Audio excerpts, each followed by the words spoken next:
Hey everyone, welcome to my review of Tiny Tina's Wonderlands, so let's get into it.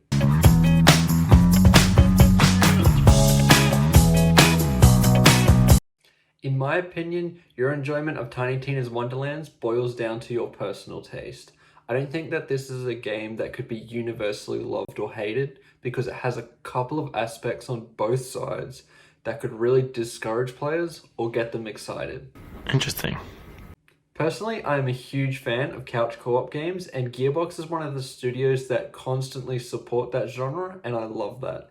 There are a few games out there that I can sit down and play with my fiance, which is a shame because when there is a game with that feature, we both have a lot of fun.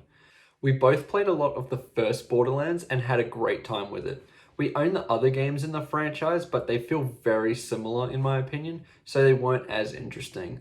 I became excited for Tiny Tina's Wonderlands because it felt like it had that medieval spin on Borderlands, which sounds great to me. And thankfully, I had a lot of fun with this. I would go as far as saying that this is definitely my favorite Gearbox game. I haven't played all of them, but from what I have played, the options this game offers make this very exciting to play.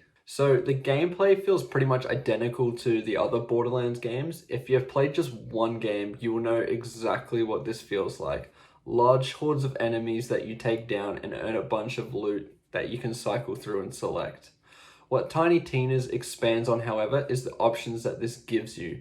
For example, there were large chunks of this game where I would primarily use melee attacks or magic attacks rather than just shooting away. I was very happy that there was an alternative way to complete combat encounters rather than just shooting away, because that can get very repetitive and boring.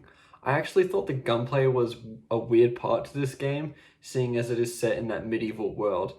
The guns just feel like guns. Some have certain twists, like they're more like a crossbow and shoot arrows, but there are also just straight up sniper rifles and pistols in this that don't exactly match the time period that this game is trying to be in. I also think there doesn't seem to be a whole lot of options to your weaponry. While you can change the way you play, you get fed a lot of rubbish weapons that you will just sell later on. What? Give me £20, I'll pay you back. The inventory in this game is pretty terrible, and it's annoying to go into it to find a new weapon because everything feels so condensed, and it doesn't really seem interested in giving you the info you need to figure out if this weapon will fit into your playstyle. Bad management. Something else that was an excellent addition to this game was the level of customization the game has.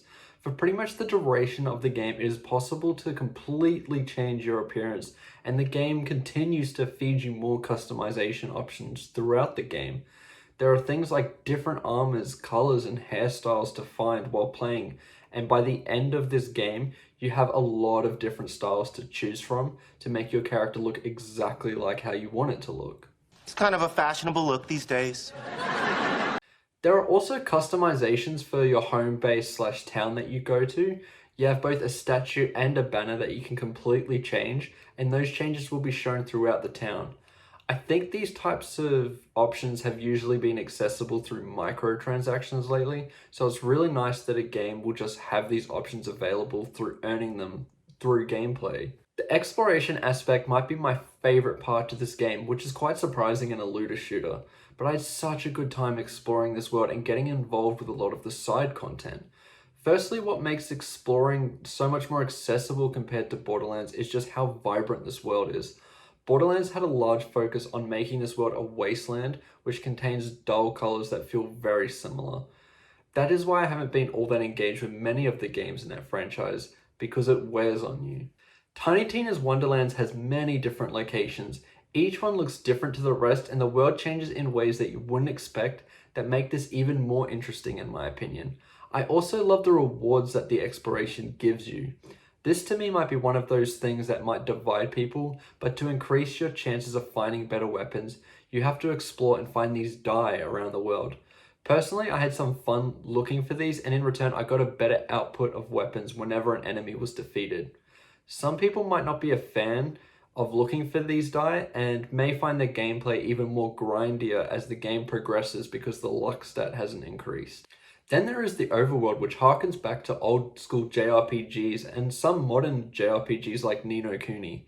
I love this element to Tiny Tina's Wonderlands as it further diversifies the exploration and makes traveling such a fun task. The only knockback to this, in my opinion, were the random encounters. I really don't like this mechanic in any game, and with this it felt no different. In the beginning I was fine with it, but as the game progressed I did not want to engage with it at all. Luckily, the game gives you a button to slap the enemy away if you're not interested, but there were also one or two enemies that would just sneak up on you and you would be knocked into the encounter. Other than that, this overworld is excellent. I love the way it changes over time, and some of the overworld specific quests were really fun to complete. The story and dialogue are another thing that completely depends on your taste. At times I found the comedy and dialogue to be funny and entertaining while I'm exploring, but then there are times where you just get sick of it. Tina narrates throughout the majority of this game as she is the dungeon master of this role-playing game, and to me that is an excellent idea. Playing as the characters designed by the dungeon master and completing a Dungeons and Dragons like story is really cool.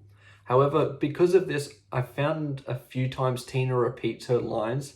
This happened a lot when I collected the die. There are about 5 quips that Tina has, and it basically cycles through them. This is okay at first, and it does feel funny in the beginning, but when you've gotten up to 30 or 40 die, you've heard these like a billion times, and it gets annoying. Very annoying individual. I also thought there should be more cutscenes rather than characters just standing in one spot and barely lip syncing their lines, because that just doesn't engage me like an animated cutscene does. To me that is a shame, because I do think the story is really solid for a looter shooter. Sure, it's not like a Naughty Dog game or anything, but it does a solid job of creating some engagement throughout the story. The villain played by Will Arnett is also pretty great. He's not in the game a whole lot, but when he is, he puts the story in interesting places. Overall, I had a great time with Tiny Tina's Wonderlands. It's always a great time having another couch co-op experience, and this adds just another one to that list. However, your enjoyment of this game completely depends on your taste. The humor can feel quite cringy at times, and if you don't have any tolerance for that kind of thing, this might be a struggle to get through for you. I would definitely recommend this though if the things that I mentioned are things that you're interested in when it comes to gameplay. I'm going to give this one an 8 out of 10. Thank you so much for watching this video. Please remember to like and subscribe, and I'll see you in the next one. Goodbye.